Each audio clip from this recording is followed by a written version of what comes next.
அனைவருக்கும் வணக்கம். சிக்கல்கள் என்பவை ஓடும் ரயிலில் பார்க்கும் மரங்களைப் போன்றவை. அருகில் போனால் அவை பெரிதாக தெரியும், அவற்றை கடந்து சென்றால் சிறிதாகிவிடும்.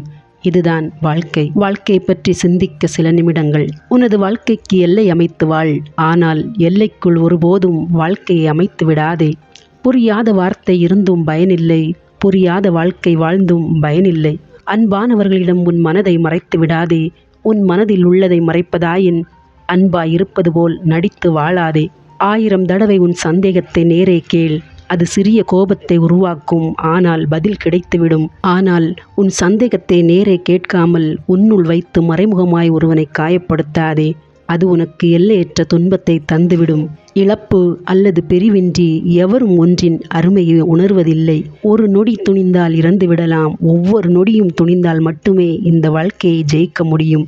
நல்ல முடிவுகள் அனுபவத்திலிருந்து பிறக்கின்றன, ஆனால் அனுபவமோ தவறான முடிவுகளிலிருந்து கிடைக்கிறது.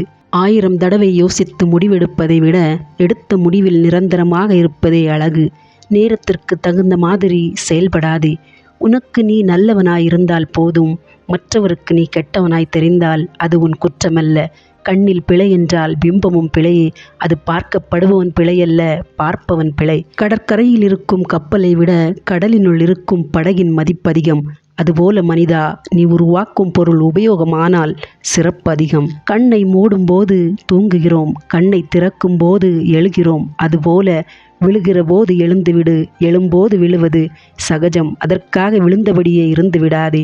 பல தடவை தோற்றுவிடு, நீ உன் வாழ்வை வென்று விடுவாய். வெற்றி என்பது நிரந்தரம் அல்ல, தோல்வி என்பது இறுதியானதும் அல்ல. ஆனால் வெற்றிக்கு பிறகு தொடர்ந்து உழைப்பதை நிறுத்த வேண்டாம். தோல்விக்கு பிறகு தொடர்ந்து முயல்வதையும் நிறுத்த வேண்டாம். நன்றி, வணக்கம்.